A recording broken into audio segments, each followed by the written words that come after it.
গভীর রাতে ধান খেতে বসে আকাশের দিকে তাকিয়ে আছি আর ভাবছি ওই আকাশেই কোথাও একটা পরীদের দেশ আছে। আমার নাম সিরাজ। আমার খুব ইচ্ছে আমি পরী দেখব। ছোট থেকে এটা আমার ইচ্ছে। তবে 20টি বছর পার করে দিলাম, এখনও আমি কোনো পরীর দেখা পেলাম না। মানুষদের মুখে শুনতাম পরীরা নাকি বাঁশি সুরে দেখা দিতে আসে, তাই খুব যত্ন করে নিজে বাঁশি বাজানো শিখলাম। প্রতিদিন গভীর রাতে ধান খেতে বসে বাঁশি বাজাতে শুরু করলাম, কিন্তু কোথাও পরীর দেখা পেলাম না। আমি আকাশের দিকে তাকিয়ে ভাবতাম কোনো না কোনো দিন অবশ্যই একটি পরী আমার সাথে দেখা করতে আসবে। এভাবেই চলে যাচ্ছে দিনগুলো। একদিন রাতে ধান খেতে বসে আছি, আজ মনটা খুবই খারাপ। 3টি বছর বাঁশি বাজালাম, তারপরেও কোনো পরী আমার সাথে দেখা করতে এলো না। হঠাৎ করে আমি লক্ষ্য করলাম আমার থেকে কিছুটা দূরে একটি মেয়ে বসে আছে। মেয়েটিও ঠিক আমারই মতো আকাশের দিকে তাকিয়ে আছে। মেয়েটির পরনে একটি সাদা রঙের পোশাক, তার চুলগুলো বাতাসের সাথে উঠছে। আমি নিজের জায়গা থেকে দাঁড়িয়ে মেয়েটির দিকে হাঁটা শুরু করি। আমি মেয়েটির দিকে যাচ্ছি আর ভাবছি এত রাতে এই মেয়েটি আমাদের ধান খেতে কেন বসে আছে। আমি মেয়েটির কাছে গিয়ে তাকে একটি সালাম দেই, আসসালামু আলাইকুম ওয়া রাহমাতুল্লাহি ওয়া বারাকাতুহু। মেয়েটি তখন আমার দিকে ঘুরে তাকালো আর একটি মায়াবী হাসি দিয়ে আমাকে বলল, ওয়ালাইকুম আসসালাম ওয়া রাহমাতুল্লাহি ওয়া বারাকাতুহু। আমি এটা কি দেখছি? এত সুন্দর মেয়ে আমাদের গ্রামে কোথা থেকে এলো?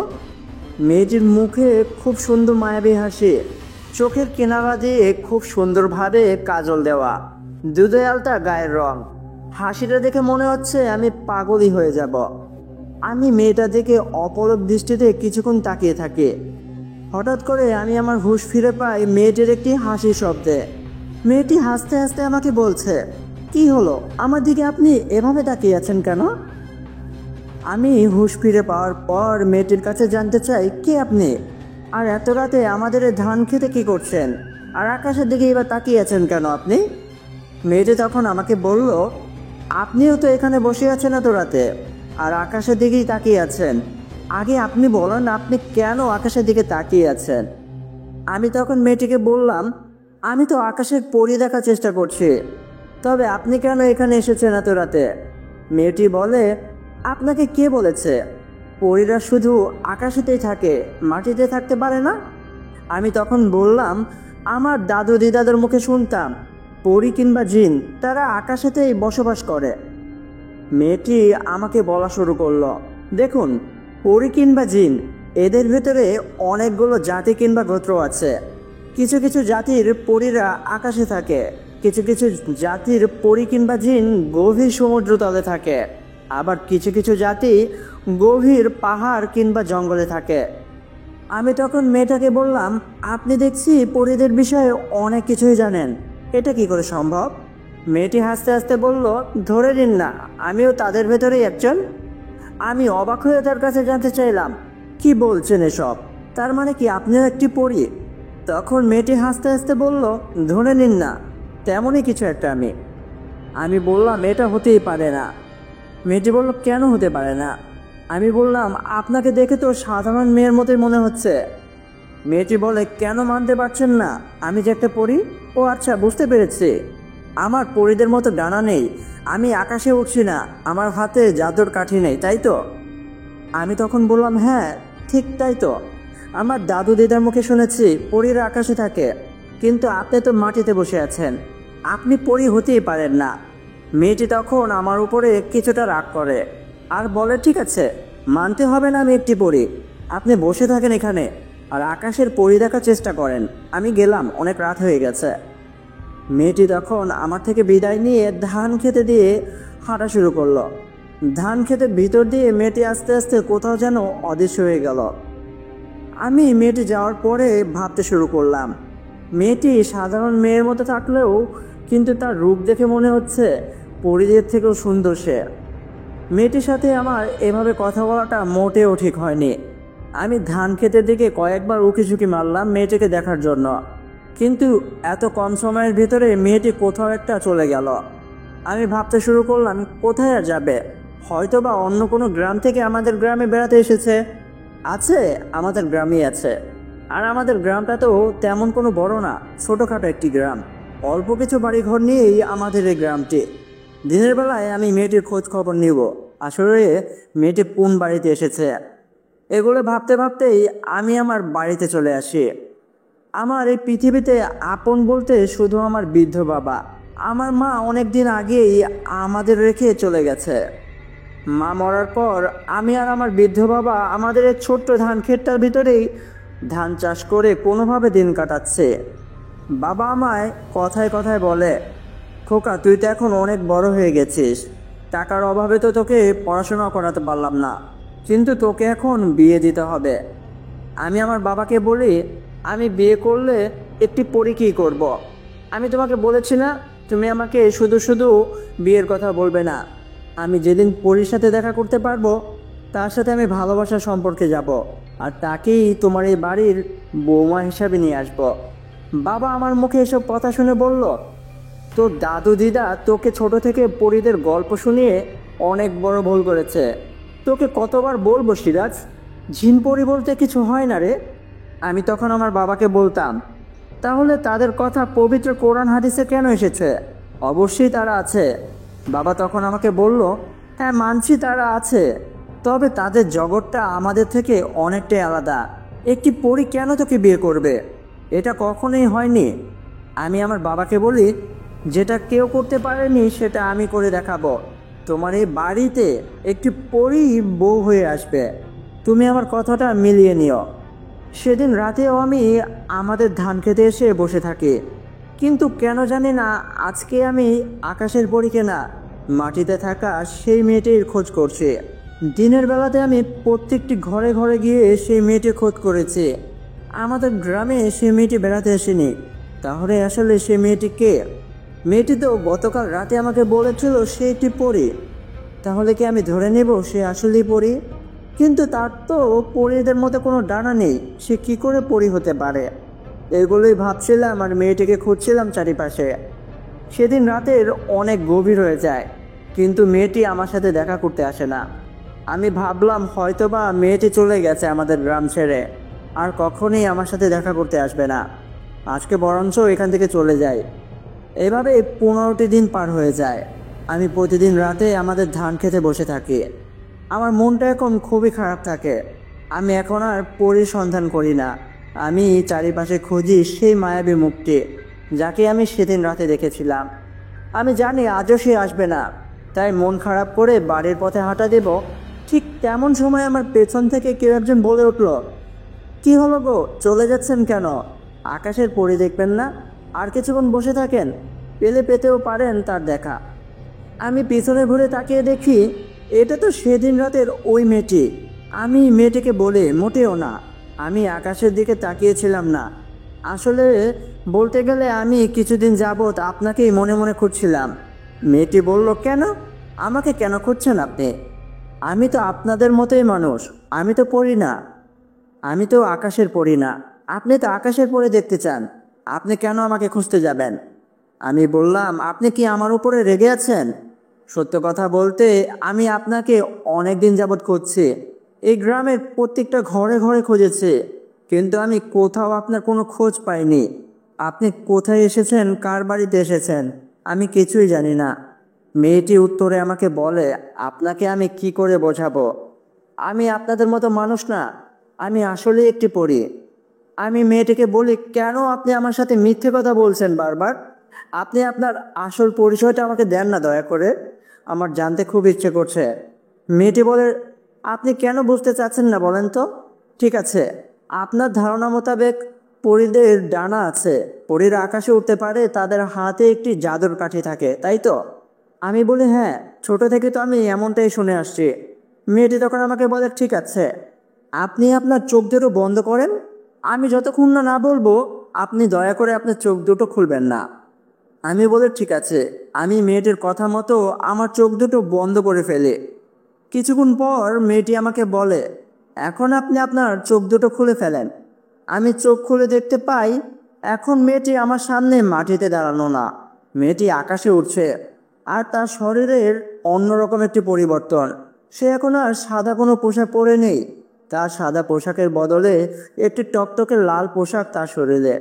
তার শরীর থেকে উজ্জ্বল আলো চারিপাশে ছড়িয়ে যাচ্ছে। তার পেছন দিয়ে এখন দুইটি খুব সুন্দর ডানা আছে। তার হাতে একটি জাদুর কাঠি, যেমনটা ছোট থেকে শুনে আসছি দাদুদের মুখে। পরীরা ঠিক এইরকমই হয়। আমি অপলক দৃষ্টিতে তার দিকে তাকিয়ে আছি। সে তখন আকাশ থেকে আস্তে আস্তে উঠতে উঠতে মাটিতে এসে দাঁড়ালো, আর আমার দিকে হাসতে হাসতে বলে, কি এখন তো বিশ্বাস হচ্ছে আমি কোনো মানুষের মেয়ে না, আমি একটি পরী? আমি বললাম, হ্যাঁ বিশ্বাস হচ্ছে। তাহলে আপনি কেন কেন এতদিন মানুষের রূপে আমার সাথে দেখা করতে আসতেন? মেয়েটি উত্তরে আমাকে বলল, আমি আপনাকে অনেকদিন যাবৎ দেখছি দূর থেকে। আমি দেখি আপনি প্রতিদিন রাতে এই ধান খেতে বসে আকাশের দিকে তাকিয়ে থাকেন। আমার জানতে খুব ইচ্ছে হতো আপনি কেন এমনটা করেন। তাই আমি সেদিন রাতে মানুষ রূপে আপনার ওই পাশে বসেছিলাম। আর আপনি যখন আমার কাছে আসলেন, আমি আপনার কাছে কারণটা জানতে চাইলাম। আপনি সব কিছু খুলে বললেন। আমি বুঝতে পারলাম আপনার পরী দেখার অনেক ইচ্ছে। আমি সেদিনই আপনাকে আমার আসল রূপটা দেখাতাম, কিন্তু আমি ভাবলাম এত তাড়া কিসের, আর কিছুদিন যাক, তারপরে না হয় আমি আপনাকে পরীরূপে দেখা দেব। এভাবেই 15টি দিন চলে গেল। আমি দূর থেকে দেখতাম আপনি প্রতিদিন ধান খেতে এসে এখন আর আকাশের দিকে তাকাতেন না। আপনি ব্যাকুল হয়ে ধান খেতের দিকে তাকিয়ে থাকতেন। আপনি কাউকে খুঁজতেন। কারণটা কি? এখন কি আপনার পরী দেখার ইচ্ছেটা চলে গেছে? উত্তরে আমি তাকে বলি, না বিশ্বাস করেন, আমি এতদিন যাবৎ আপনাকেই খুঁজেছি। আমি জানি না আপনার সাথে কথা বলতে আমার কেন এত মন চাইতো। আমার মনে চাইতো আমি আপনার সাথে আরেকটি বার দেখা করতে পারতাম। এই ইচ্ছেতেই আমি এখানে এসে বসে থাকতাম। কিন্তু আমি জানতাম না আপনি যে একটা পরী। কেন জানি না, আপনার ওই মায়াবী মুখটা আমি সেদিনের পর থেকে আর ভুলতে পারিনি। পরীটি আমার কাছে আমার নাম জানতে চাইল। আমি তাকে বললাম, আমার নাম হচ্ছে সিরাজ। আমার বাবারই এই ধান ক্ষেত।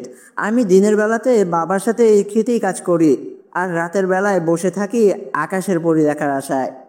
পরীটি আমার কাছে জানতে চাইল, আচ্ছা সত্যি করে বলেন তো, আপনি ছোট থেকে পরী কেন দেখতে চাইতেন? ধরেন একটি পরী যদি আপনাকে দেখা দিত, তাহলে আপনি তাকে কি বলতেন? উত্তরে আমি পরীকে কি বলবো বুঝতে পারছিলাম না।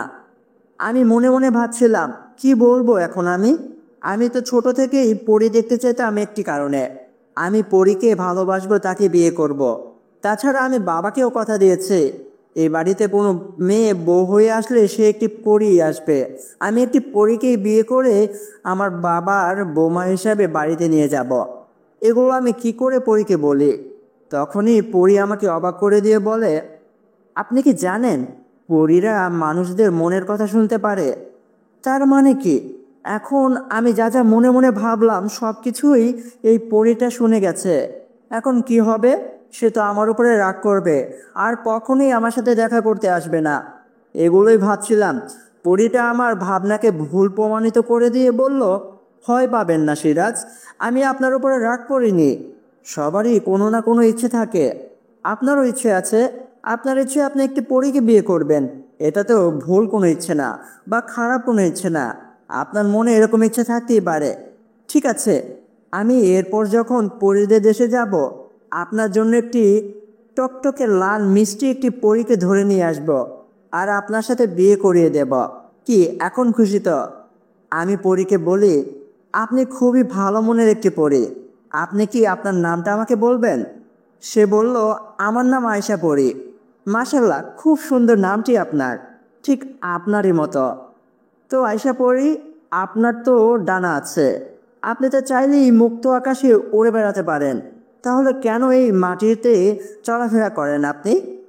সে বলল, হ্যাঁ আমি জানি আমার ডানা আছে, তবে আমি আকাশে উঠতে মোটেও পছন্দ করি না। আমি আপনাদের মতো করে মাটিতে চলাফেরা করতে খুব ভালোবাসি। জানেন সিরাজ, আমার পরিবারে আমার আরেকটি বোন ছিল, আমারই যমজ বোন। সে আমার থেকে 10 মিনিটের বড়। সে আমার আমেনা আপু। সেও আমারই মতো মাটিতে চলাফেরা করতে খুব পছন্দ করত। কিন্তু একদিন একটা খারাপ জিন তাকে আপনাদের এই ধান ক্ষেতের পাশ থেকেই তুলে নিয়ে গেল। সেদিনের পর থেকে আমার বড় আপুকে আমি আর কখনই খুঁজে পাইনি। আপনি জানেন, আমাদের জিনপরিদের দেশ থেকে অনেকেই আমার আপুকে খোঁজার চেষ্টা করেছে, কিন্তু কেউ আমার আপুর কোনো সংবাদ আমাদের এনে দিতে পারেনি। আমার বাবা মাও তাদের পুরো শক্তি দিয়ে আমার আপুকে খুঁজেছে চারিপাশে, কিন্তু ওই খারাপ জিনটি তাকে কোথায় নিয়ে গেছে কেউ বলতে পারে না। আমার বাবা আমাকে বলেছে, তুমি জিনপরীদের দেশের বাইরে যাবে না। এক মেয়েকে তো হারিয়েছি, আমরা তোমাকে হারাতে চাই না। কিন্তু আমি কি করে বোঝাবো, আমি আমার আপুকে ছাড়া মোটেও ভালো নেই। তাই গভীর রাতে বাবা মার চোখ ফাঁকি দিয়ে আমি পরীদের দেশ থেকে বের হয়ে আসি। আর শেষবারের মতো আমার আপু আপনাদের এই ধান খেতেই ছিল। তাই আমি আপনাদের ধান খেতের চারিপাশে বারবার করে আমার আপুকে খুঁজি, যদি তার দেখা পেয়ে যাই। আমি তখন আয়শা পরীকে বলি, কি বলেন, কেউ আপনার আপুর কোনো খোঁজ এনে দিতে পারলো না? আপনি যদি চান তাহলে আমি একটিবার চেষ্টা করে দেখতে পারি। আয়শা পরী তখন আমাকে বলে, আমরা জিনপরীরা খোঁজ নিয়ে দেখলাম, তাও তার কোনো সংবাদ এনে দিতে পারলাম না। আর আপনি একটি সাধারণ মানুষ হয়ে চেষ্টা করতে চাচ্ছেন, আপনি কি করে পারবেন? আমি তখন পরীকে বলি, আমি একা না, আমার ছোটবেলার একটা বন্ধু আছে। সে এখন বর্তমান অনেক বড় একটি মাদ্রাসার প্রধান শিক্ষক। আমরা দুই বন্ধু হলেও ভাইয়ের থেকে কম না। আমি শুনেছি আমার বন্ধুর সাথে নাকি একটি জিন সওদাগরের খুব ভালো সম্পর্ক। সে আমাকে বলেছে, আপনি জানেন আমার বন্ধু আমাকে ভাইয়ের মতোই দেখে, আমিও তাকে বড় ভাইয়ের মতোই দেখি। সে যদি আমাদেরকে সাহায্য করে আর তার বন্ধু জিন সওদাগরের কাছে আপনার বোনের বিষয়ে জানায়, আমার বিশ্বাস জিন সওদাগর কোনো না কোনোভাবে আপনার বোনের একটা না একটা সংবাদ এনে দিতে পারবে। তখন পরি আমাকে বলল, ঠিক আছে, তাহলে আপনি আগে আপনার বন্ধুকে গিয়ে সব কিছু খুলে বলেন। সে যদি আমার সাহায্য করতে চায় তাহলে আগামীকাল এই ধান খেতেই আপনারা দুইজন চলে আসিয়েন, আমি আপনাদের জন্য অপেক্ষা করব। এটা বলে পরি আবারও ধান খেত দিয়ে হাঁটা শুরু করলো আর আস্তে আস্তে উধাও হয়ে গেল। আমি সেখান থেকে উঠে আমার বাড়িতে এসে ঘুমিয়ে পড়লাম। আর পরের দিন সকাল সকাল বের হয়ে গেলাম পাশের গ্রামের উদ্দেশ্যে। পাশের গ্রামে থাকে আমার বন্ধু। আমার বন্ধুর নাম ফারুক। সে খুব ফরেজগার ও ইমানদার একজন ব্যক্তি। আমি ফারুকের মাদ্রাসায় গিয়ে হাজির হই আর ফারুকের সাথে দেখা করে তাকে সবটা খুলে বলি। সবটা শুনে ফারুক আমাকে বলে, দেখ দোস্ত, আমি তো সাহায্য করার কেউ না, সাহায্য করবে উপরওয়ালা। তবে আমি তোর সাথে আগামীকাল রাতে যাব তোদের ধান খেতে। আমি দেখতে চাই সেই পরীকে। আমি সেই পরীর সাথে দেখা করব আর তার মুখেই সবটা শুনতে চাই। সে সত্য কথা বলছে না মিথ্যা কথা বলছে। সে যদি সত্য কথা বলে তাহলে আমি জিন সর্দার জুম্মনের সাথে তার দেখা করিয়ে দেব। সে চাইলেই তার বোনের খোঁজ খবর এনে দিতে পারবে। তুই জানিস সিরাজ, আমি কিভাবে জিন সর্দারের সাথে পরিচিত হলাম, আর বর্তমান তার সাথে আমার খুব ভালো একটি বন্ধুস্বরূপ সম্পর্ক আছে। আমি ফারুককে বলি, না তুই তো কখনো বলিসনি কি করে তার সাথে পরিচিত হলে, আর কি করেই বা সে তোর বন্ধু হলো। ফারুক বলে, শুন তাহলে, আজ থেকে আরও 10 বছর আগের কথা। তখন আমি এই মাদ্রাসার কোনো প্রধান শিক্ষক হইনি, আমি ছিলাম সাধারণ একটি ছাত্র। আমি কোরআন পড়তে খুবই ভালোবাসতাম, তুই তো সেটা জানিস। আমার ছোট থেকেই এই ইসলাম জগতে একটা অন্যরকম টান ছিল। তাই আমি দিনের বেলাতে ক্লাস শেষ করে রাতের বেলাও ঘরে বসে কোরআন পড়তাম। এই কারণে আমার পাশে যারা থাকতো সবাই কিছুটা বিরক্ত হতো। সবাই মুখে বলতে না পারলেও আমি বুঝতে পারতাম তাদের ঘুমে অনেক সমস্যা হয়। এই কারণে আমি পরের দিন থেকে আমার রুমের বারান্দায় গিয়ে কোরআন পড়া শুরু করি। আমি বারান্দায় বসে কোরআন তেলাওয়াত করতাম যেন কারো ঘুমে কোনো ধরনের সমস্যা না হয়। একদিন আমি বারান্দায় বসে কোরআন তেলাওয়াত করছিলাম। হঠাৎ করে আমি লক্ষ্য করি কোথা থেকে যেন একটা সাদা রঙের কবুতর আমার বারান্দায় এসে বসলো। বিশ্বাস করবি কিনা জানি না সিরাজ, তবে এত সুন্দর কবুতর আমি এর আগে আর কখনো দেখিনি। আমি একটা জিনিস লক্ষ্য করলাম, আমি যখন কোরআন তেলাওয়াত পড়ি তখন সেই কবুতরটি তার মাথাটা নাড়াতো, যেন সে কোরআন তেলাওয়াত শোনার জন্যই আমার কাছে ছুটে এসেছে। সেদিনের পর থেকে আমি যখনই বারান্দায় বসে কোরআন পড়তাম সেই কবুতরটি কোথা থেকে যেন চলে আসতো, আর সে আমার কোরআন তেলাওয়াতের পাশাপাশি তার মাথাটা নাড়াতো। সিরাজ, তুই জানিস আমি ছোট থেকেই একা থাকতে পছন্দ করি, আমার তেমন কোনো বন্ধু নেই তুই ছাড়া। আর এই মাদ্রাসায় আসার পরে তো আমি কারোর সাথেই নতুন কোনো বন্ধুত্ব সম্পর্কে যাইনি। আমি একাই থাকতাম আর রাত হলে বারান্দায় বসে কোরআন পড়তাম। কিন্তু সেই কবুতরটা আস্তে আস্তে আমার বন্ধুর মতো হয়ে যায়। প্রতি রাতে সে আমার কাছে আসায় আমি তাকে নিজের বন্ধু হিসেবে মনে করতে শুরু করি। আমি প্রতি রাতে কোরআন পড়া শেষ করে সেই কবুতরটার সাথে কথা বলতাম।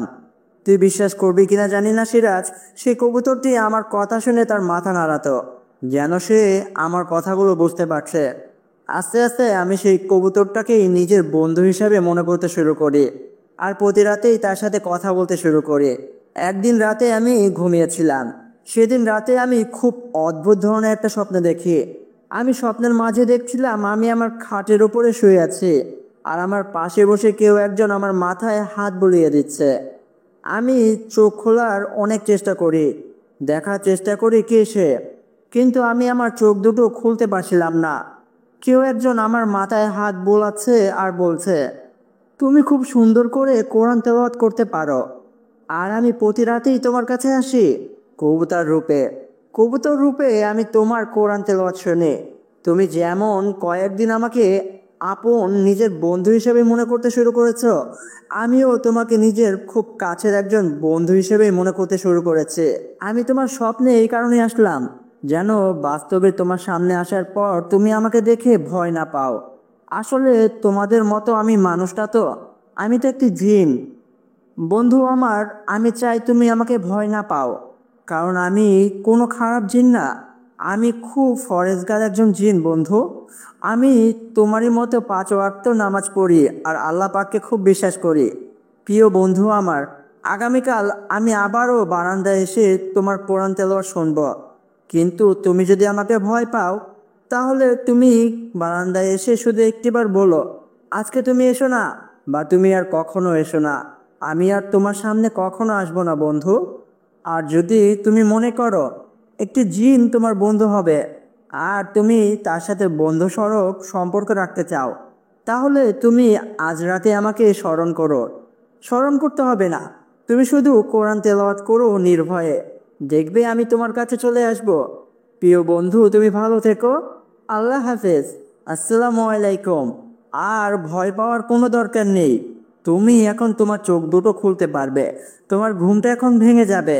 তোমার ঘুম ভাঙার পর তুমি দেখতে পারবে তোমার ঘরের আলো জ্বলছে আর চারিপাশে তোমার বন্ধুরা ঘুমাচ্ছে। তোমার ভয় পাওয়ার কোনো দরকার নেই। এটা দেখে আমার স্বপ্নটা ভেঙে গেল। তখনই আমি ঘুম থেকে লাফিয়ে উঠি। জানিস সিরাজ, আমি দেখি আমার রুমের বাতি জ্বলছে আর সবাই ঘুমাচ্ছে। আমি বুঝতে পারি এটা কোনো খারাপ জিন না, কারণ এটা একটি পবিত্র মাদ্রাসা। প্রতিদিন অনেক অনেক ছেলেরা এখানে পবিত্র কোরআন খতম দেয়। সে যদি কোনো খারাপ জিন হতো, তাহলে মাদ্রাসার ভিতরে প্রবেশ করতে পারতো না। সে অবশ্যই একটি ভালো জিন। আমি বুঝতে পারি সেই কবুতর রূপে আমার কাছে আসতো।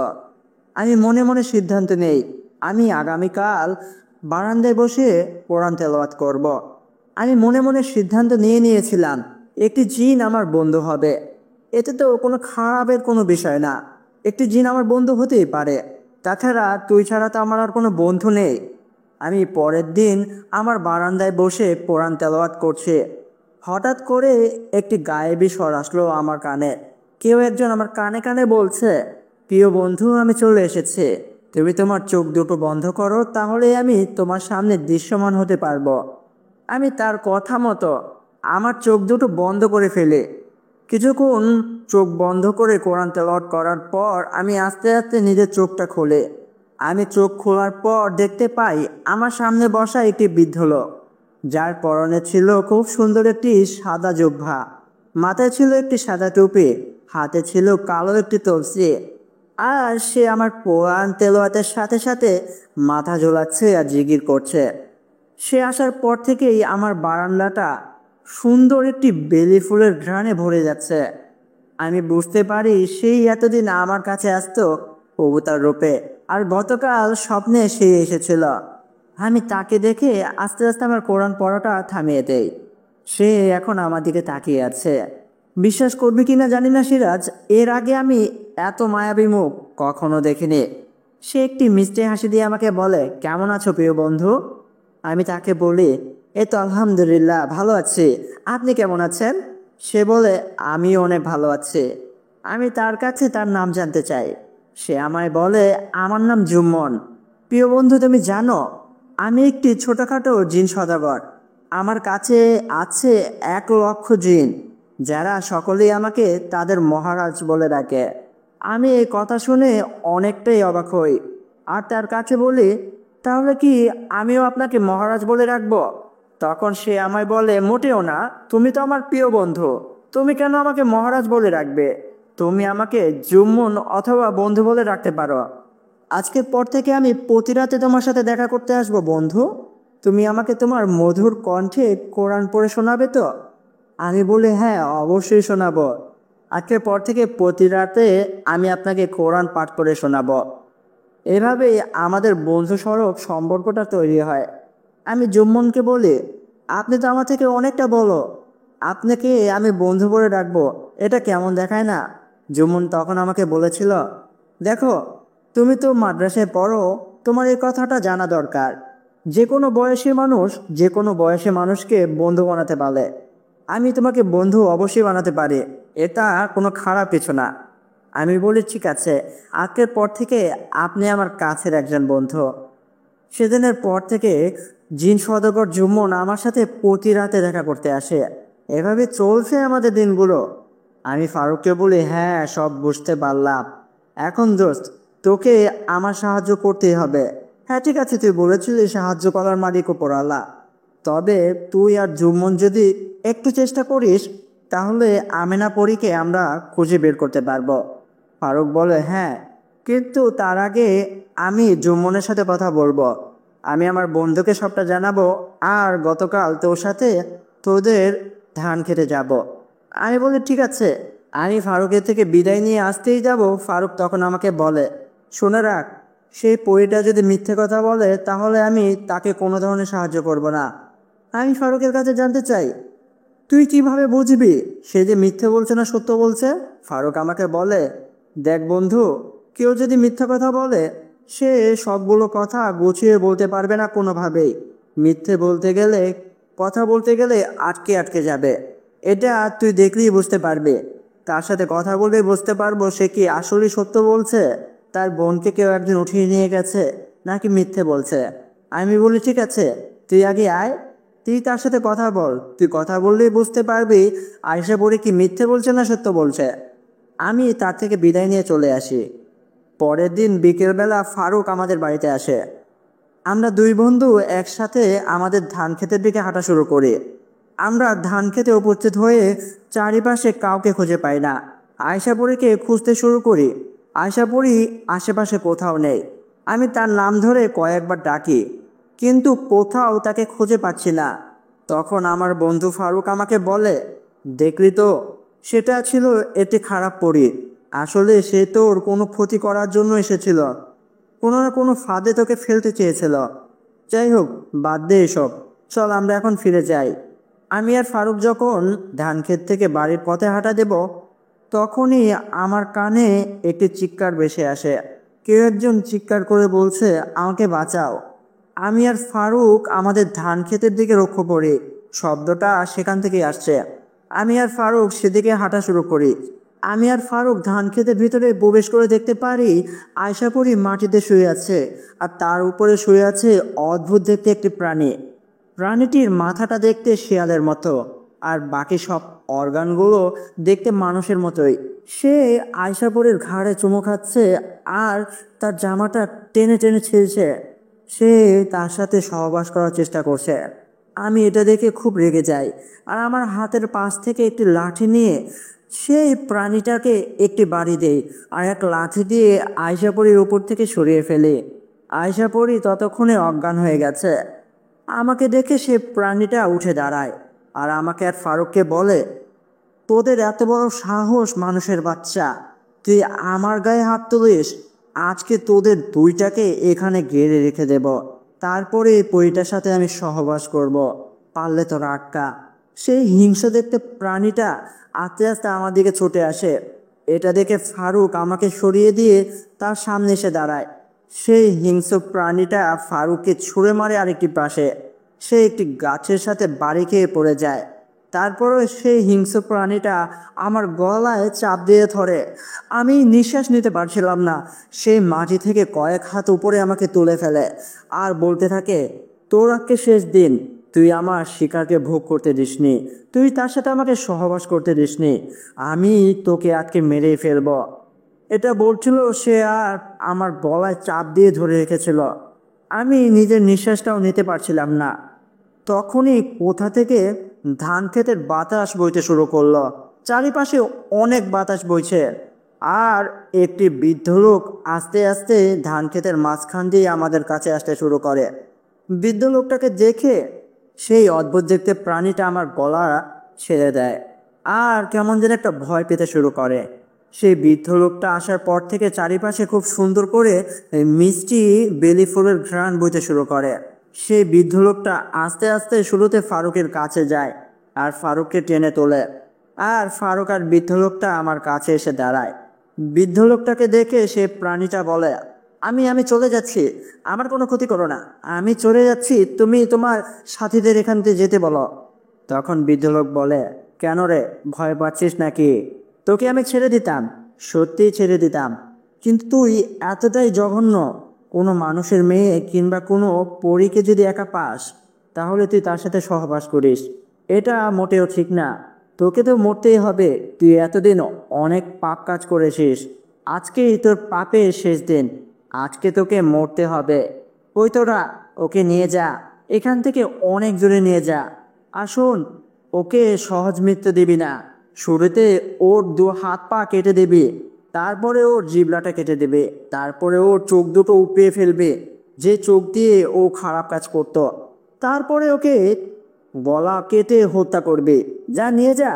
হঠাৎ করে কোথা থেকে অদৃশ্য কেউ একজন সেই খারাপ জিনকে তুলে নিয়ে যাচ্ছে আকাশপথে। সে উঠতে উঠতে চলে যাচ্ছে, যাওয়ার আগে মৃত্যু চিৎকার দিয়ে বলল, আমাকে ছেড়ে দাও, আমাকে মাফ করে দাও, আমি আর কখনো এরকম করব না। সে যাওয়ার পর চারিপাশের বাতাস বওয়াটা বন্ধ হয়ে গেল। সে বৃদ্ধ লোক আমার কাছে এসে বলল, তুমি ঠিক আছো তো? আমি তাকে দেখে বললাম, হ্যাঁ, আমি আমি ঠিক আছি। সে বলল, যাও, আগে আয়শা পরীকে গিয়ে উঠাও, সে অনেক ক্লান্ত হয়ে অজ্ঞান হয়ে গেছে, তুমি তাকে বাড়ি নিয়ে যাবে। আর শোনো, তুমি তার যত্ন নিও, আজকে সে তোমার সাথেই থাকবে। আমি আগামীকাল ফারুককে নিয়ে এখানে আসব তোমাদের ধান খেতে, তুমি পরীকে নিয়ে এসো। এটা বলে সে ফারুককে কোলে করে আকাশপথে উঠতে উঠতে চলে গেল। আমি বুঝতে পারলাম এটাই হচ্ছে জিন সওদাগর জুম্মন। জিন সওদাগর জুম্মন যাওয়ার পর আমি পরীর কাছে আসি। আমি পরীকে অনেকবার ডাকি, কিন্তু তার জ্ঞান ফিরছিল না। আমি বুঝতে পারি সে অজ্ঞান হয়ে আছে, এত সহজে তার জ্ঞান ফিরবে না। আমি দেখতে পারি পরীর চারিপাশে জামাটা ছিঁড়ে গেছে, সেখান থেকে রক্ত বের হচ্ছে। সে অনেকটাই যুদ্ধ করেছে সেই খারাপ প্রাণীটার সাথে, যাতে তার ইজ্জতটা সে নিজে রক্ষা করতে পারে। আমি নিজের গলার গামছাটা আমাদের ক্ষেতের পাশের একটি পুকুর থেকে ভিজিয়ে নিয়ে আসি, আর সেই গামছাটার কিছু ফোঁটা পানি আমি পরীর চোখে মারি। এতে পরী নিজের জ্ঞান ফিরে পায়। জ্ঞান ফিরে পাওয়ার পর সে খুব ভয় পেয়ে আছিল। আমি তাকে বলি, ভয় পাওয়ার কোনো দরকার নেই, সব কিছু ঠিক আছে। পরীকে আমি মাটি থেকে টেনে তুলি, তারপরে তাকে নিয়ে আমি আমার বাড়িতে আসি। বাড়িতে আসার আগে আমি পরীকে বলি, দয়া করে তুমি অদৃশ্য হয়ে যাও, যাতে আমার বাড়ির বাবা তোমাকে না দেখতে পায়। পরী আমার কথা মতো অদৃশ্য হয়ে গেল। আমি পরীকে নিয়ে ঘরের ভিতরে শুইয়ে দেই। তারপরে বাবার কাছে এসে বলি, বাবা, আজকে আমি রাতে খাবো না, আমার ভালো লাগছে না, তুমি খেয়ে ঘুমিয়ে পড়ো। বাবা আমাকে বলে, ঠিক আছে, খাবি না বুঝতে পারলাম, তবে কাল সকাল সকাল উঠিস, ধানগুলো অনেক বড় হয়ে গেছে, কালকে খেতে ধানগুলো কাটতে হবে, তোকে কিন্তু আমি ভোর সকালে ডাক দেব। আমি বলি, ঠিক আছে বাবা, আমি আসবো, সমস্যা নেই, তুমি আমাকে ভোরবেলা নামাজ পড়ে ডেকে তোলো। বাবা বলে, ঠিক আছে, তুই গিয়ে ঘুমিয়ে পড়। আমি বাবার থেকে বিদায় নিয়ে আমার ঘরে চলে আসি আর ঘরের দরজাটা লাগিয়ে দেই। আমি পরীর কাছে এসে বসে তার মাথায় হাত বুলিয়ে দেই। আমি তার কাছে এসে দেখি সে ঘুমিয়ে পড়েছে, সে খুবই ক্লান্ত। আমি তার পুরো শরীরটাকে মুছে দেই।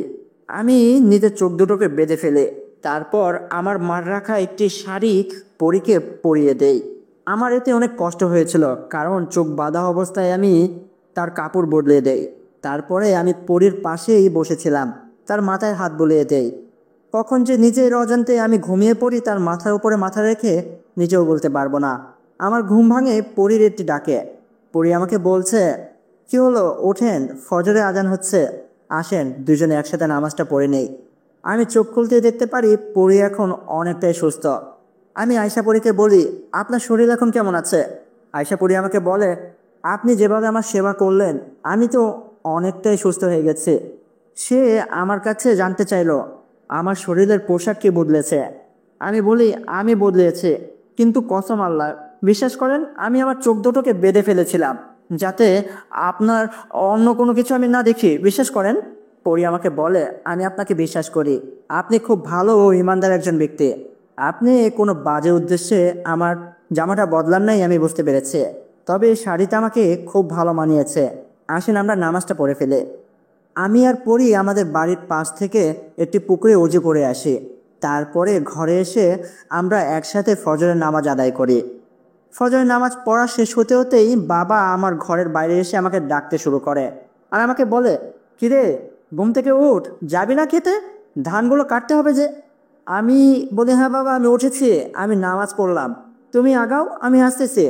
বাবা বলে, ঠিক আছে, আমি গেলাম, কিন্তু তুই তাড়াতাড়ি চলে আসিস। আমি বাবাকে বললাম, ঠিক আছে, আমি আসতেছি। তখনই পরি আমাকে বলে, চলুন, আজ আমিও আপনার সাথে কাজ করতে যাব আপনাদের ধান খেতে।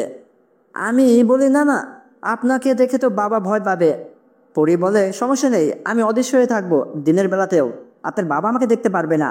আমি আপনার কাজে সাহায্য করতে চাই। আপনি আমার এত বড় একটি বিপদের হাত থেকে বাঁচালেন। আপনি যদি আমার ইজ্জত রক্ষা না করতেন আর সময় মতো আপনি আর ফারুক ভাই যদি না আসতেন, তাহলে আমার ইজ্জত আমি একা রক্ষা করতে পারতাম না। সে আমার থেকেও শক্তিশালী ছিল। আমি বলি, সবই আল্লাহ পাকের ইচ্ছে, যা হয়েছে তা হয়ে গেছে, এগুলো এখন বাদ দিন। তখন পরি বলে, হ্যাঁ বাদ দেব, যদি আমাকে আপনার সাথে করে নিয়ে যান। তাছাড়া আমি এখানে একা একা আপনাদের বাড়িতে কি করব বলেন, চলেন না যাই। আমি পরির সাথে আর জোর জবরদস্তি করতে পারলাম না। আমি বলি, ঠিক আছে, চলেন। আপনি খুব জিদি একটা পরি, আপনার এত জিদ কেন? মেয়েটি বলে, হ্যাঁ আমি জানি আমার অনেক জিদ, চলেন এখন যাওয়া যাক। আমি আর পরি হাঁটতে হাঁটতে বাবার পেছনে পেছনে আমাদের ধান খেতে পৌঁছাই। বাবা আমাকে বলে, ঠিক আছে, তুই এক কাজ কর সিরাজ, তুই আমাদের ক্ষেতের ওই পাশটা ধানগুলো কেটে ফেল, আমি এই পাশের ধানগুলো কেটে ফেলছি। আমি বাবাকে বলি, ঠিক আছে বাবা, যেমনটা তুমি বলবে। আমি বাবার কথা মতো আমাদের ধান ক্ষেতের আরেকটি পাশে চলে যাই আর সেখানকার ধানগুলো কাটতে শুরু করি। কিছুক্ষণ ধান কাটার পর আমি ঘুমে আর কাজ করতে পারছিলাম না, কারণ গতকাল আমি অনেক গভীর রাতে ঘুমিয়েছি আর ভোর সকালে কাজে চলে এসেছি। করি আমাকে বলে, সিরাজ, আপনি একটু ঘুমিয়ে নেন, আমি কাজগুলো করে দিচ্ছি। আমি পরীকে বলি, কি বলছেন এসব, আপনি আপনি তো কখনো ধান কাটেননি, আপনি কি করে ধান কাটবেন? পরী আমাকে বলে, আমি পারবো, বিশ্বাস করেন, আপনি আপনার ধান কাটার কাঁচিটা আমাকে দেন আর দেখেন আমি পারবো। হ্যাঁ মানছি, এর আগে আমি আর কখনো ধান কাটিনি, তবে কিছুক্ষণের ভিতরেই আমি শিখে গেছি কিভাবে ধান কাটতে হয়। এতক্ষণ তো আমি দেখলাম আপনাকে কিভাবে আপনি ধানগুলো কেটেছেন। আমি তার হাতে কাঁচিটা তুলে দেই। আমাকে অবাক করে দিয়ে পরী খুব সুন্দরভাবে ধানগুলো কাটছে। আমি মনে করলাম পরী যেহেতু নিজে থেকে বলছে সে ধানগুলো কাটবে। কিছুক্ষণ আমি জিরিয়ে নেই। আমি পরীকে বললাম, আমি 10টা মিনিট ঘুমিয়ে নেই, আপনি আমাকে ঘুম থেকে ডেকে তুলবেন কেমন? সে বলে, ঠিক আছে, আপনি ঘুমিয়ে নেন, চিন্তা করেন না, আমি ধানগুলো কেটে দিচ্ছি। আমি পরীর কথা মতো তার পাশেই ঘুমিয়ে পড়ি। আমার ঘুম ভাঙে আমার বাবার ডাকে। বাবা মাকে ডাকছে আর বলছে, কি রে, এখানে ঘুমাচ্ছিস যে, উঠ উঠ, অনেক বেলা হয়ে গেছে, আর তুই এটা কি করলি? আমি তাড়াহুড়ো করে ঘুম থেকে উঠি, কি হলো, আবার কিছু ভুল হলো না তো? বাবা পরীকে দেখে ফেললো না তো? এসব ভাবতে ভাবতে আমি ঘুম থেকে উঠি আর দেখি বাবা দাঁড়িয়ে আছে। বাবা আমাকে অবাক করে দিয়ে বলে, কি রে, তুই এত কাজের হলি কবে থেকে? 4জন লোকের কাজ একাই করে ফেললি? দেখ তো, এই পাশে ধানগুলো তুই সব কেটে ফেললি এই অল্প সময়ের ভেতরে। আমি চারিপাশে তাকিয়ে দেখি, সত্যই তো, চারিপাশে সকল ধান খুব সুন্দরভাবে কেটে গোছ করে রাখা।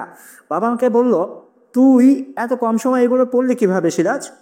আমি বাবাকে বললাম, বাবা হয়ে গেছে, আসলে কিভাবে কি হলো বুঝতে পারছি না, আর চলো বাবা বাড়ি চলে যাই, আজকে অনেক কাজ করেছে। বাবা বলে, হ্যাঁ হ্যাঁ, আজকে আর কাজ করতে হবে না, তাছাড়া দুপুর হয়ে গেছে, বাড়িতে তো যেতে হবে, চল বাপে বেটায় বাড়িতে চলে যাই, বাপ বেটা গিয়ে কিছু না কিছু রান্না করে আগে খেয়ে নেই, আজকে আর কাজ করব না। আমি আর বাবা বাড়ির দিকে হাঁটা দেই আর বাড়িতে এসে পৌঁছাই। আমি বুঝতে পারছিলাম মনে মনে এগুলো আয়শা পরীরই কাজ, সে এগুলো করেছে। বাড়িতে আসার পর আমি তো আরও অবাক হই, কারণ বাবা আর আমি দেখতে পারি আমাদের বাড়ির পুরো উঠানটা খুব সুন্দরভাবে ঝাড়ু দিয়ে রেখেছে কেউ একজন। আর ঘর দেওয়ার সব কিছু ঝাড় দেওয়া, সব কিছু পরিপাটি করে রেখে রান্নাঘরে রান্নাটাও করে রেখেছে। বাবা অবাক হয়ে সেগুলো দেখে আমাকে বলে, এগুলো কি করলো রে? এগুলো কে করতে পারে? আমি বাবাকে বলি, আমি কি করে বলবো? আমি তো তোমার সাথেই ছিলাম নাকি? এগুলো কে করলো আমি কি করে বলবো তোমাকে? বাবা তখন আমাকে বলে, এটা আবার কেমন অদ্ভুত ধরনের ঘটনা রে? দিনের বেলা কি জিন পড়ে এসে আমাদের বাড়িতে ঘর করলো নাকি? আমি বলি, শুধু শুধু ভয় পাচ্ছ? দেখো, পাশের বাসার কোনো চাচি এসে হয়তো আমাদের ওপর দয়া মায়া করে এগুলো করে দিয়েছে। অনেকদিন যাবত তো আমাদের উঠানটা ঝাড় দেওয়া হয় না। তাছাড়া ঘরেরও যে অবস্থা। হ্যাঁ, বাবা বলে হয়তো বা। আমি বাবাকে বলি, বাবা দেখো, রান্নাঘর থেকে কি সুন্দর ঘ্রাণ আসছে। বোধহয় চাচি আমাদের জন্য রান্না করে রেখেছে, চলো আগে খেয়ে নেই।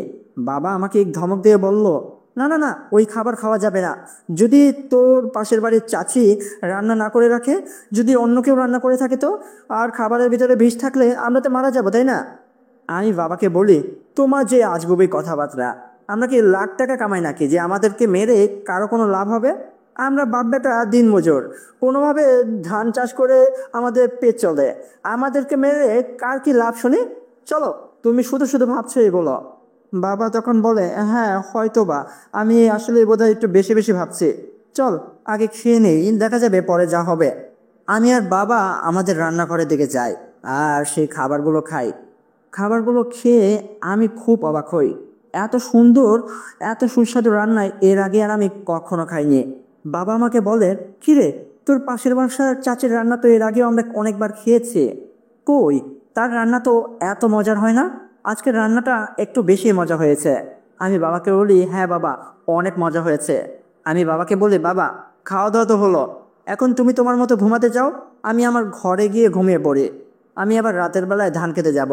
বাবা আমাকে বলে, হ্যাঁ আমি জানি তো, তোমার প্রতি রাতে ধান খেতে যেতেই হবে, তোমার আকাশের পরী দেখতেই হবে।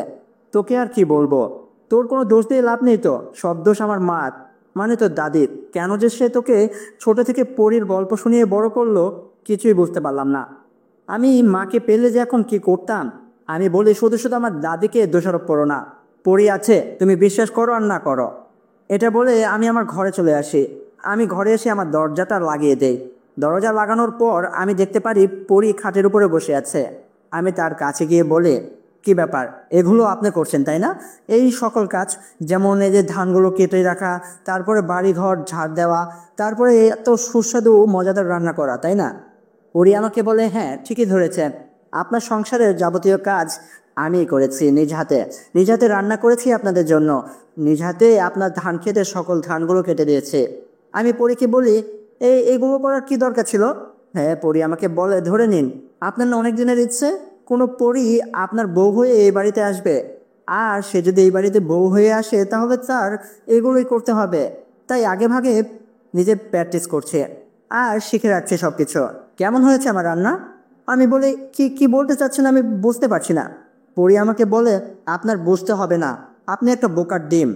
আমি সব কিছু বুঝতে পারলেও পরীর সাথে এই বিষয়ে আর কোনো কথা বলি না। কথা বলতে বলতে সন্ধ্যা হয়ে যায়। আমি এই পরীকে বলি, চলুন, আমাদের জন্য জিন সওদাগর জুম্মন আর আমার বন্ধু ফারুক আমাদের ধান খেতে এসে অপেক্ষা করছে, আমাদের যেতে হবে সেখানে।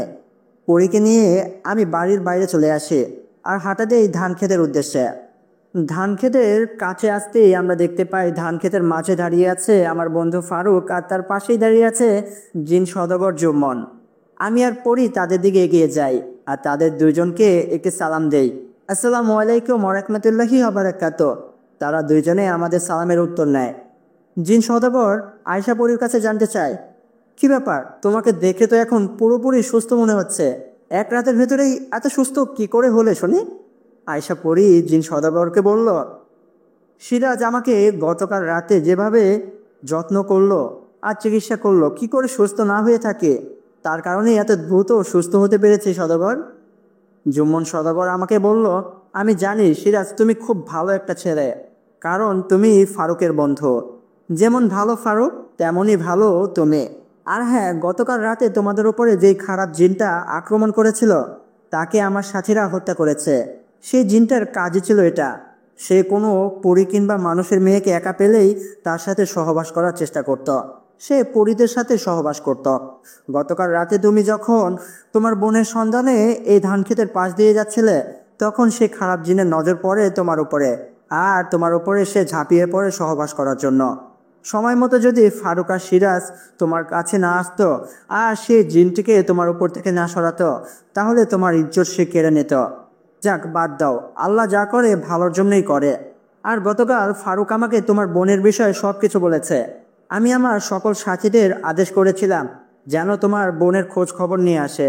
আর উপর আল্লাহর অসীম রহমত, আমার সাথীরা তোমার বোনের খোঁজ পেয়েছে। আমি জানি তোমার বোন আমেনা এখন কোথায় আছে, আর তাকে কে উঠিয়ে নিয়ে গিয়েছিল সেদিন রাতে এই ধান ক্ষেতের সামনে থেকে। আয়শা পরি জিন সওদাগর জুম্মনের কাছে জানতে চাইল, কোথায় আছে আমার বোন, কোথায় আছে আমাকে বলেন। এতদিন যাবৎ আমার বোনকে আমি দেখতে পাইনি। কোথায় আছে বলেন না সর্দার। সর্দার তখন আমাদেরকে বলল, আমেনা পরীকে বন্দি করে রাখা হয়েছে মাঝ সমুদ্রতলে পাতারপুরীর একটি কারাগারের ভিতরে। সেখানেই বন্দি অবস্থায় আছে তোমার বোন। আর তোমার বোনকে যে বন্দি করেছে সে হচ্ছে শিবনাথ। সেও আমার মতোই একটা জিন সওদাগর। শিবনাথ একটা হিন্দু জিন, আর তার কাছে আছে 50,000 জিনের একটা বহর, যারা কিনা সকলেই হিন্দু জিন। আসলে সেদিন রাতে তোমার বোন আমেনা যখন ঘোরাঘুরি করার জন্য ওই ধান ক্ষেতের আশেপাশে দিয়ে ঘুরছিল, তখনই নজর পড়ে শিবনাথের তোমার বোনের ওপরে। তোমার বোনও তো ছিল তোমার মতোই সুন্দরী, এই কারণে শিবনাথ তোমার বোনকে দেখার সাথে সাথেই পাগল হয়ে যায়। তখনই তোমার বোনকে সে বিয়ের প্রস্তাব দেয়। তোমার বোন খুব ভদ্রতা স্বরূপ শিবনাথকে বলে, কে আপনি? আমি আপনাকে চিনি না, আপনি আমার পথ ছাড়েন। আর আমি কেনই বা আপনাকে বিয়ে করতে যাব? আপনি কে বলেন তো? আপনি সরেন, আমাকে এখান থেকে যেতে হবে। আপনি বরঞ্চ আমার বাবার সাথে কথা বলেন। আমার বাবা যদি রাজি থাকে তাহলে আমি আপনাকে বিয়ে করব। এখন আমার পথটা ছেড়ে দেন দয়া করে, আমি চলে যাব। শিবনাথ তোমার বোনকে বলেছিল, আমি শিবনাথ, আমার কাছে আছে 50,000 জিন, যারা কিনা সকলেই আমার গোলাম। তুমি যদি আমাকে বিয়ে করো, সারা জীবন তোমাকে রানীর মতো রাখবো, কথা দিলাম। শিবনাথের মুখে এই কথা শুনে তোমার বোন বলেছিল, কি, আপনার নাম শিবনাথ? তার মানে তো আপনি একজন হিন্দু জিন। আর আমি কোনো হিন্দু জিনকে বিয়ে করতে পারবো না, কারণ আমি একজন মুসলমান, আর আমার বাবা মা সকলেই মুসলমান। আমি আমি একজন মুসলিম হয়ে আপনাকে কি করে বিয়ে করতে পারি? আপনি আমার পথ ছেড়ে দিন, আমি চলে যাব। তোমার বোনের মুখে এই কথা শুনে শিবনাথ অনেকটাই রাগান্বিত হয়, আর তাকে বলে, তোর এত দেমাক? ঠিক আছে, তোকে আমি এখন জোর করে তুলে নিয়ে যাব, আর তোকে বিয়ে করব, তারপরে তোর সাথে সহবাস করব। তোর এই রূপ আমি ভোগ করব, তোর এই শরীরকে আমি ভোগ করব। এটা বলে শিবনাথ তোমার বোনের ওপরে তার শক্তি দেখানো শুরু করে। তোমার বোন তার সাথে শক্তিতে কোনোভাবেই পারত না। একটা পর্যায়ে তোমার বোনকে শিবনাথ তুলে নিয়ে যায়, আর নিয়ে গিয়ে রাখে পাতালপুরীর তার রাজপ্রাসাদে। সেখানেই তোমার বোনকে বন্দি করে রাখে সে। শিবনাথ তোমার বোনকে বিয়ে করতেই যাবে, এর ভিতরে সে খবর পায় তার আপন ছোট ভাইকে কেউ একজন বোতলবন্দি করেছে। তার ছোট ভাই বাংলাদেশে থাকে না, সে থাকে সৌদি আরবে। সেখানকার একটি কবিরাজ তাকে বন্দি করে মরুভূমির ভিতরে পুঁতে রেখেছে। এই খবর পায় শিবনাথ। আসলে শিবনাথের ভাইও তার মতে একজন সওদাগর, আর খুব খারাপ। সে সেখানকার মরুভূমিতে থাকা মানুষদের মায়া দেখিয়ে পথ হারিয়ে হত্যা করে, আর তাদেরকে হত্যা করে খেয়ে ফেলে। এটাই ছিল তার কাজ। তার ভাই একদিন একজন কবিরাজকে মায়া দেখানোর চেষ্টা করে, কিন্তু সেই কবিরাজ ছিল তার থেকে অনেক শক্তিশালী। সে শিবনাথের ভাইকে বোতলবন্দি করে সেখানেই পুঁতে রাখে। তার ভাইকে উদ্ধার করার জন্যই শিবনাথ রওনা করে সৌদি আরবের উদ্দেশ্যে। কিন্তু সে যাওয়ার আগে তার বিশ্বস্ত 50 জন জিনকে পাহারায় রেখে যায় তোমার বোনের। পাতালপুরীতে রেখে সে রওনা করে তার ভাইকে মুক্ত করার আশায়, তার বাকি সকল সাথীকে নিয়ে। এখন পাতালপুরীতে তোমার বোনের সাথে 50 জন খারাপ জিন আছে, যারা কিনা প্রতিনিয়ত তোমার বোনকে পাহারা দিয়ে রাখে।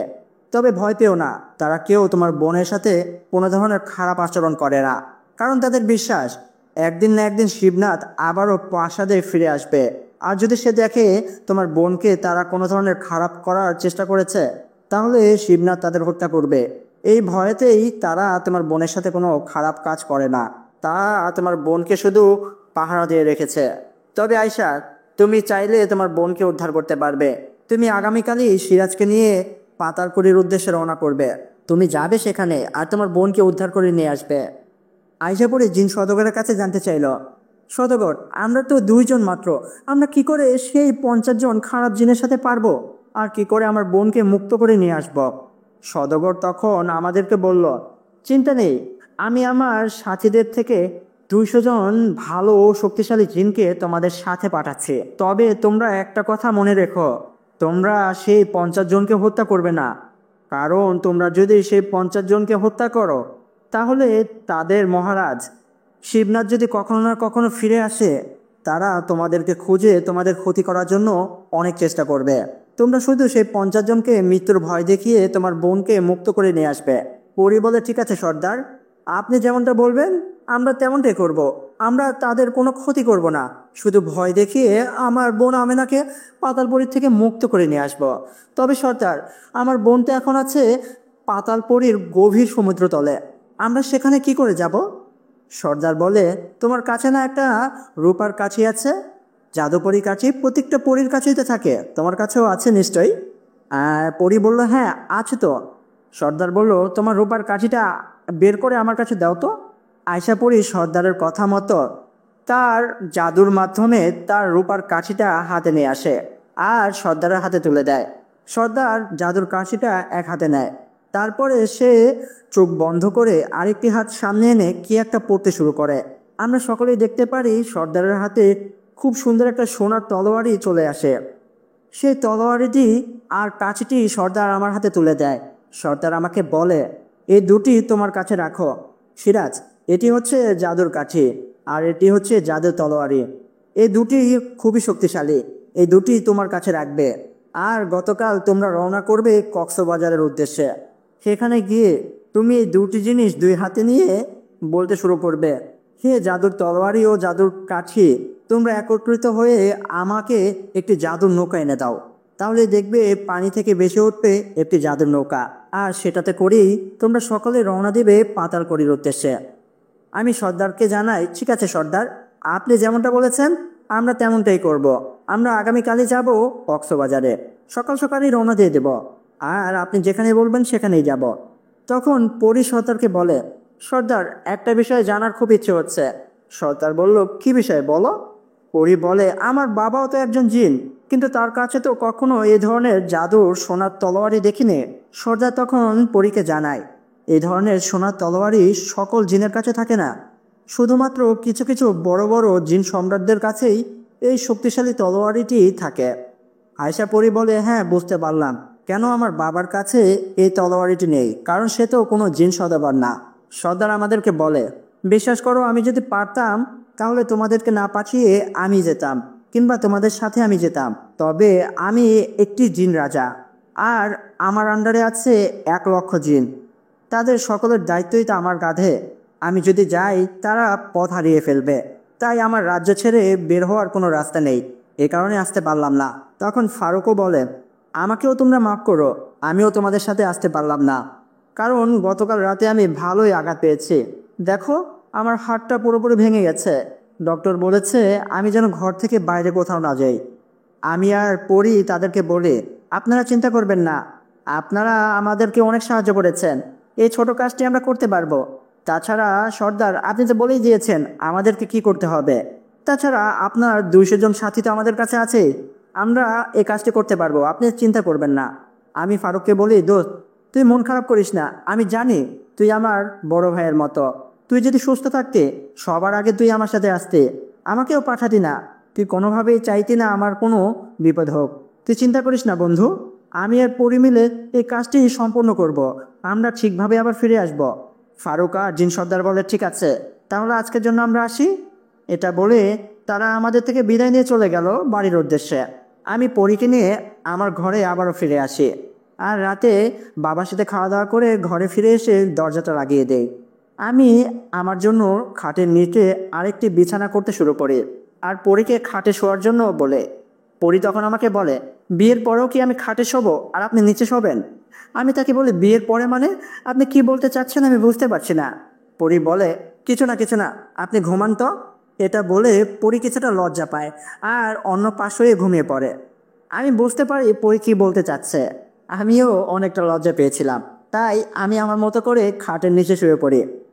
ভোরের আলো ফুটতেই আমি বাবার কাছে গিয়ে বলি, বাবা আজকে আমি কাজ করতে পারবো না, আসলে আমার একটি কাজ আছে, আমি পাশের গ্রামে ফারুকের কাছে যাব। ফারুক আজকে একা, ওর বাবা মা বেড়াতে গিয়েছে। ফারুকের বাড়িতে ছোটোখাটো একটা অনুষ্ঠান আছে, আমরা কিছু বন্ধু মিলে সেখানে থাকবো। বাবা বললো, "ও, ফারুকের বাড়িতে যাবে? ঠিক আছে, এটা বলার কি দরকার, যা যা। তবে পারলে কাল সকালে চলে আসিস, রাতে ওইখানে থাকবি তো?" আমি বলি, হ্যাঁ বাবা, রাতে ওইখানেই থাকতে হবে। আমি বাবার কাছ থেকে বিদায় নিয়ে আমি আর পরি বের হয়ে যাই কক্সবাজার উদ্দেশ্যে। আমি জানি আমি আমার বাবাকে মিথ্যে কথা বলেছি, কিন্তু এটা ছাড়া আমার আর কোনো উপায়ই ছিল না। আমি পরীকে নিয়ে কক্সবাজার চলে আসি, আর জিন সওদাগর যমুনের কথা মতো সঠিক একটি জায়গায় গিয়ে উপস্থিত হই। সেখানে যেতে যেতে আমার রাত্র 11টা বেজে যায়। আমি সেখানে গিয়ে দেখি বিচ পাড়ে আশেপাশে কোনো মানুষ নেই, কিন্তু একটি পাশে 200 জন মানুষ দাঁড়িয়ে আছে। আমি আর পরে বুঝতে পারি এরা কেউ মানুষ না, কারণ তারা সকলেই একই ধরনের পোশাক পরে আছে, সাদা পাঞ্জাবি, মাথায় টুপি, আর তাদের হাতে একটি করে তলোয়ারি। আমি বুঝতে পারি তারাই হচ্ছে জিন সওদাগরের 200 জন সাথী, যাদেরকে আমাদের সাহায্যের জন্য পাঠিয়েছে সওদাগর। আমি আর আয়শা পরি তাদের দিকে এগিয়ে যাই। তাদের কাছে গিয়ে আমরা তাদেরকে একটি সালাম দেই, আসসালামু আলাইকুম ওয়া রাহমাতুল্লাহি ওয়া বারাকাতুহু। তারা সকলে যখন দেখে আমার পাশে একটি পরী, তারা বুঝতে পারে আমি সেই ব্যক্তি। তারা আমাকে বলে, ওয়ালাইকুম আসসালাম ওয়া রাহমাতুল্লাহি ওয়া বারাকাতুহু। আপনারা এসে গেছেন, আপনাদের জন্যই তো আমরা অপেক্ষা করছি, চলুন যাওয়া যাক পাতালপুরীতে। আমি বলি, হ্যাঁ, আমরা এখনই রওনা করব। আমি সওদাগরের কথা মতো জাদুর কাঠি আর জাদুর তলোয়ারি আমার ব্যাগ থেকে বের করি, আর সমুদ্র পাড়ে হাঁটু সমান পানিতে নেমে পড়ি।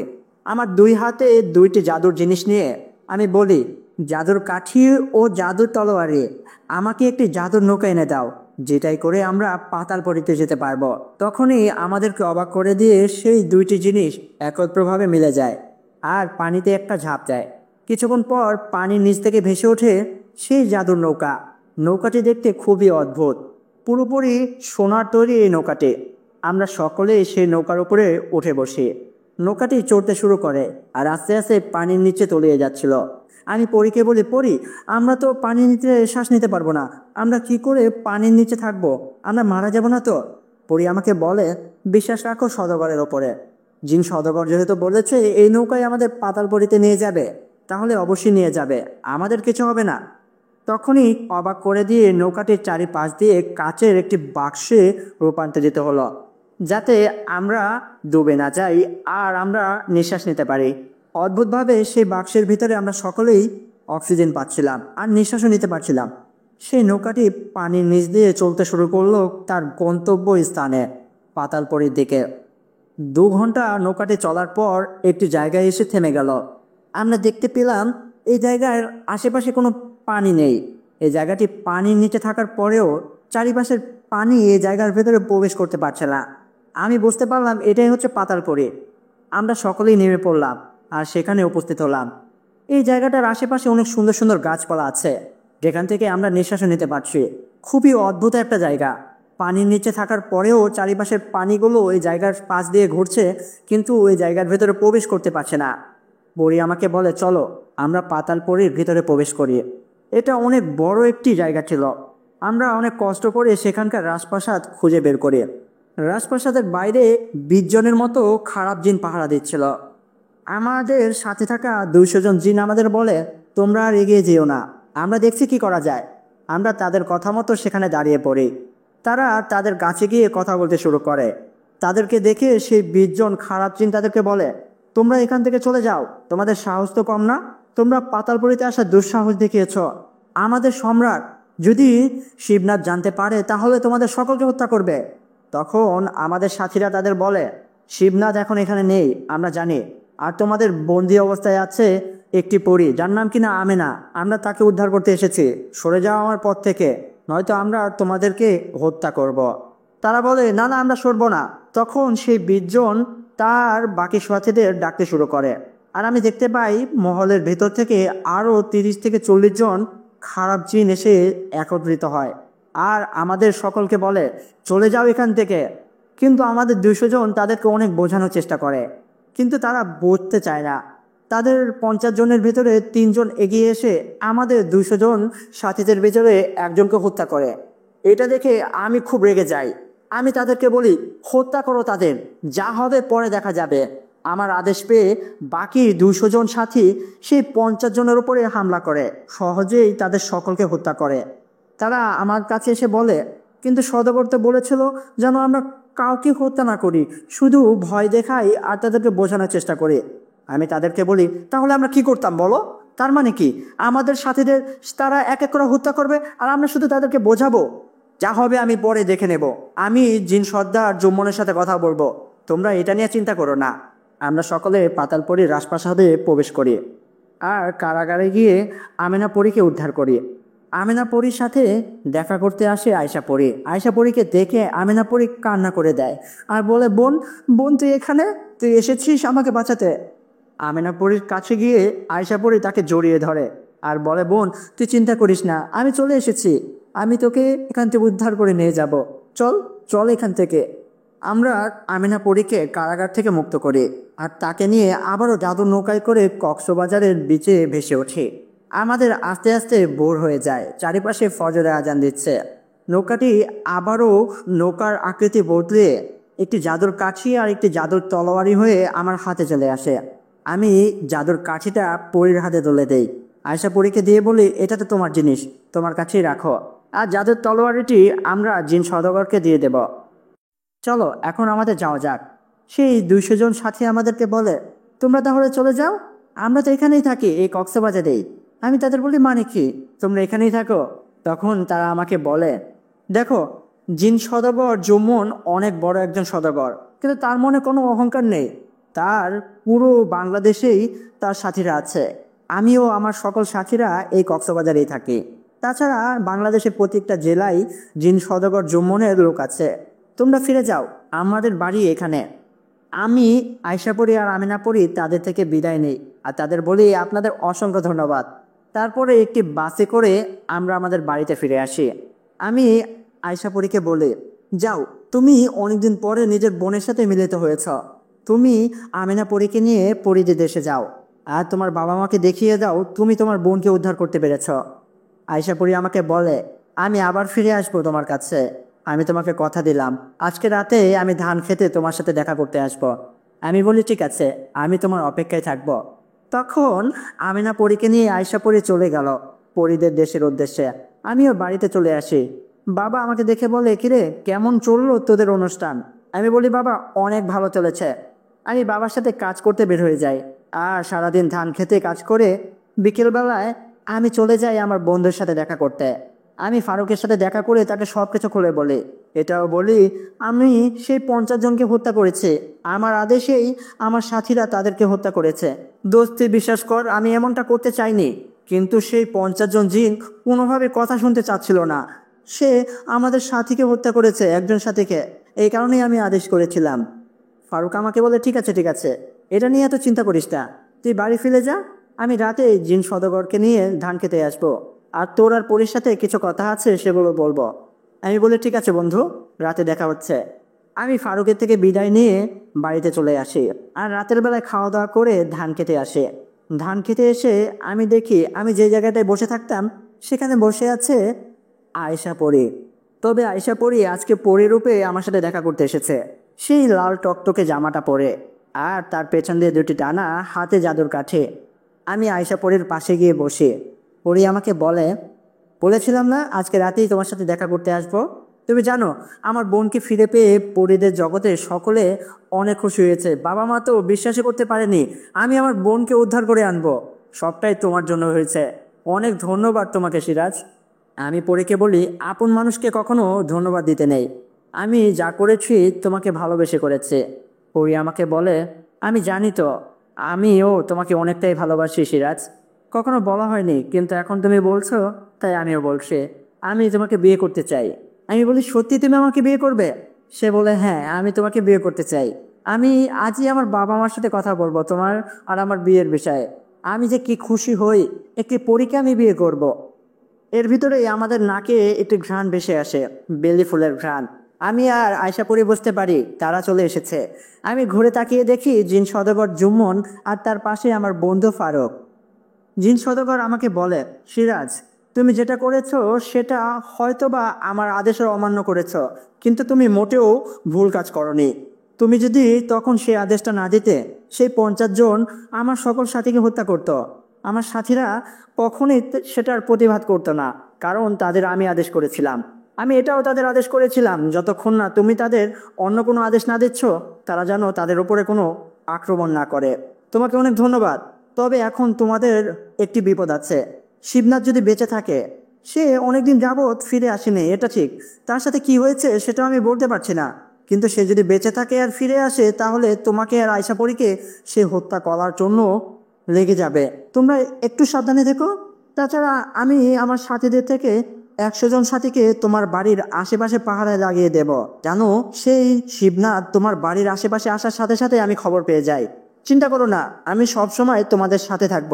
ফারুক যেমন আমার বন্ধু, আজকের পর থেকে তোমরাও আমার বন্ধু। আমি বলি, অসংখ্য ধন্যবাদ জিন সওদাগর। আপনি আসলে খুব ভালো ও ইমানদার একজন জিন। আপনি যদি না থাকতেন, তাহলে আমরা আমিনাপরীকে কোনোদিনও উদ্ধার করতে পারতাম না। আয়শাপরীও অনেক শুকরিয়া আদায় করে। জিন সওদাগর বলে, তাহলে আজকে আমি আর ফারুক আসি, আগামীকাল বা অন্য একদিন দেখা হবে। আমি মাঝে মাঝেই তোমাদের সাথে দেখা করতে আসব।